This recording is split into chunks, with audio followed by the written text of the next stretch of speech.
So when I first moved here to this region in 2000, I, like many others, knew more about the beach than I knew about the rivers. But then I became familiar with the rivers because I do kayaking and I love swimming in the rivers, and then I got involved as the river keeper. And it's amazing, these rivers. They're so beautiful.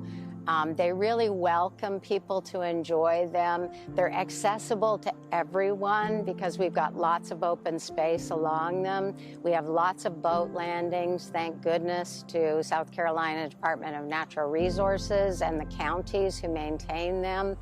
And people can come and enjoy the river and not have to pay a single cent to enjoy that river. My name is Christine Ellis. I'm Deputy Director of Winyah Rivers Alliance, and this August I'll be celebrating my 17th anniversary with the organization. The organization was incorporated in 2001.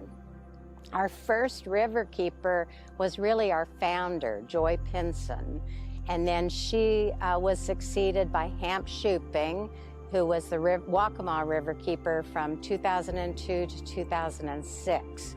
Then I took over as Waccamaw River Keeper, had a wonderful time protecting the Waccamaw River, but also because we watch over what's called the Greater Winyah Bay Watershed, which is actually the lower Pee Basin, part of North Carolina and part of South Carolina. We actually always did projects on all the other rivers as well. We just weren't focused on them as much as the Waccamaw. So then in 2014, I decided that it might be time for a lumber river keeper. So I started the process of getting projects and funding in North Carolina. The lumber river actually comes into South Carolina, but I was really focused on finding a river keeper in North Carolina. And eventually in 2018, I hired a Lumbee Indian as our lumber river keeper, which was a fantastic hire. And then we worked on identifying a black sandpit river keeper.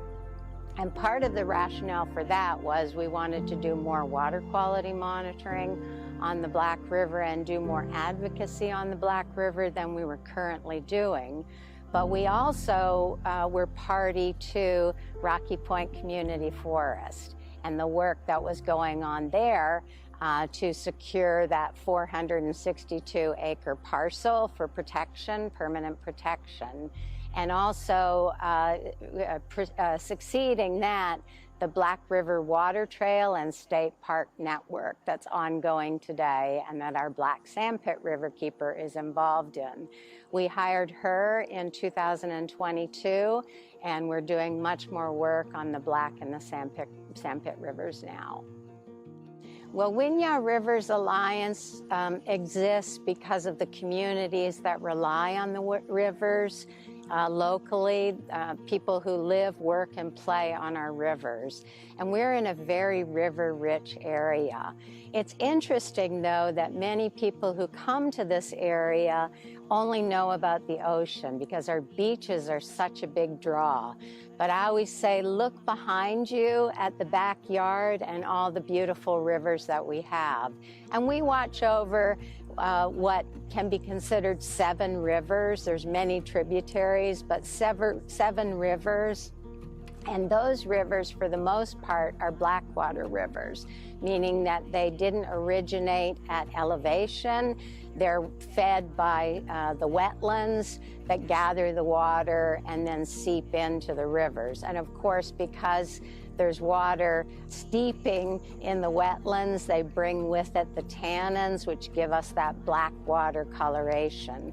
Many people who are not from this area think our rivers are dirty, but they're actually very, very clean. They're just colored with the tannins, just like tea. We do a lot of community organizing. That's really our service, is to provide for the communities that do rely on the rivers. And part of that is education.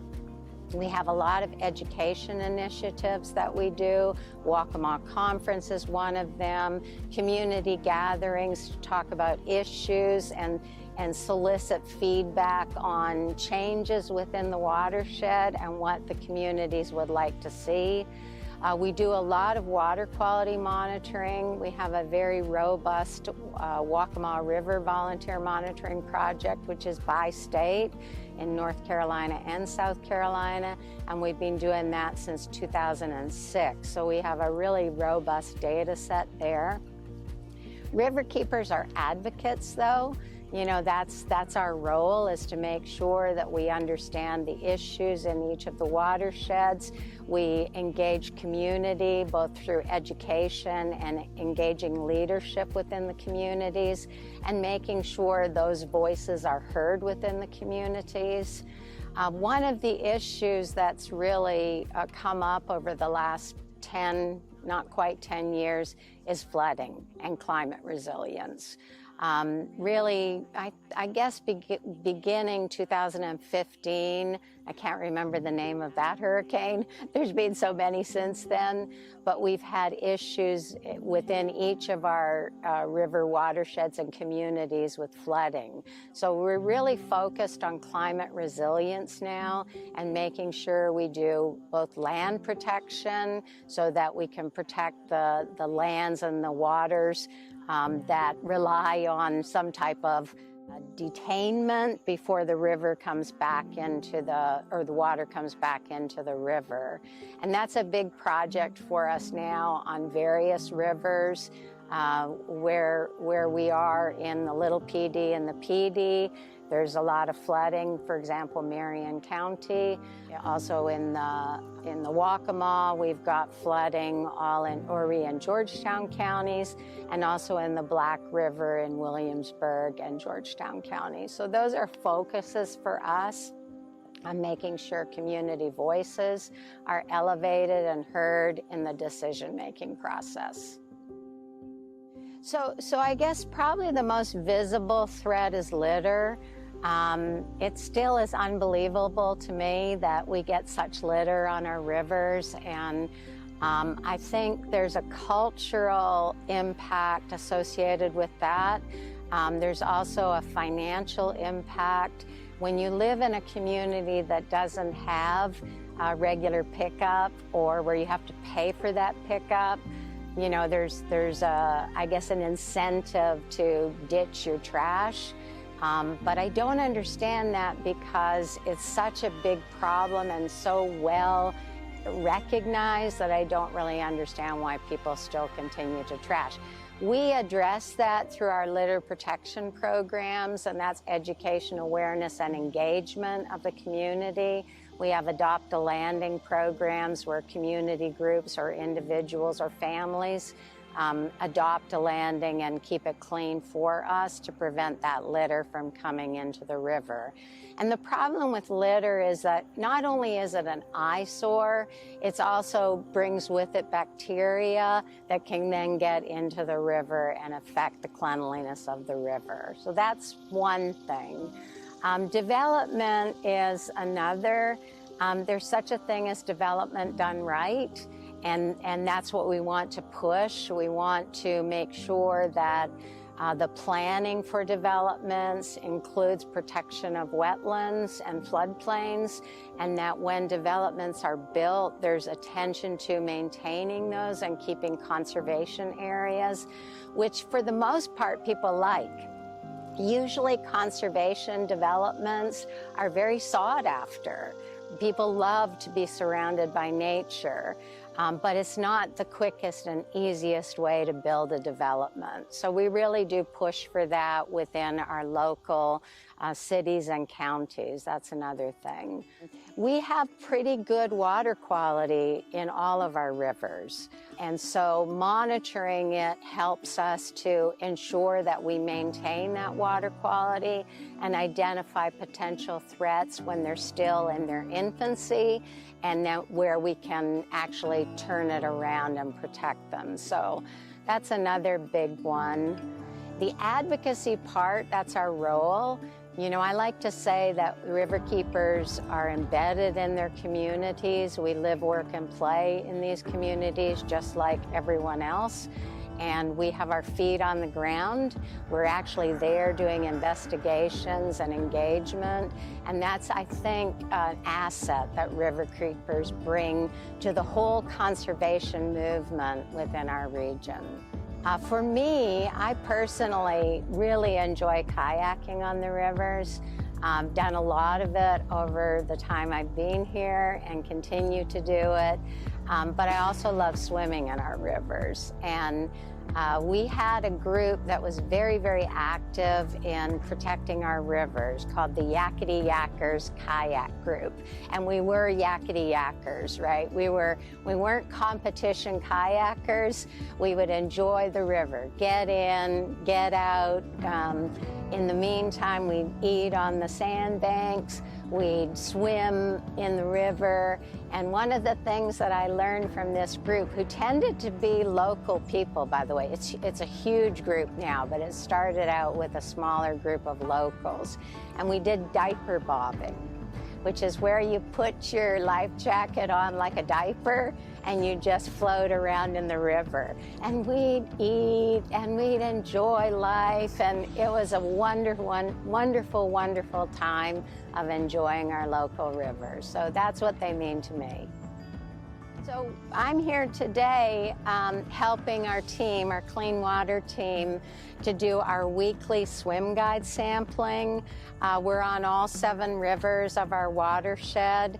And what we do basically is we come and grab a water sample, and then we take it back to our lab, our offices, where we plate the water sample, put it in an incubator, and 24 hours later we read what the colony count is for E. coli bacteria. And the whole purpose of this is to give people who enjoy our rivers the opportunity to understand if it's safe to swim or recreate in our rivers, or if it's not. And like I said earlier, generally, you know, our rivers are very clean, with a couple of exceptions that we're working on. But people can feel assured that what they're doing on the river won't give them any gastrointestinal issues or other issues, and they can bring their children and play and enjoy our rivers. We do this from Memorial Day to Labor Day every year, and we hope to grow the program to get even more spots in the future. So this is the sheet that I did today. Basically, I have 4 sites on the Lumber, the Little PD, and the Great PD rivers. I identify sample time. That's very important because these samples need to be plated within and incubated within 8 hours maximum.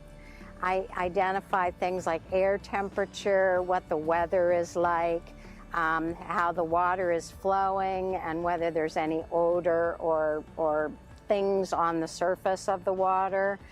The one piece of information that I'm missing is the date of last rain. We'd like to get more people involved in the WRA program in this area, so that we can get like very recent rain data. That would be wonderful, but there is not in any of these locations that I've sampled, so we'll have to rely on some other data there. But this information then goes with the samples back to the collection point, which is at our office, Coastal Carolina University, and then our Waccamaw River Keeper, Kara Schiltneck, takes those data and also the samples, and does all the analyses and reporting for us. We send out that information on Friday for what we've sampled and analyzed today, and we also upload it to the swimguide.org website.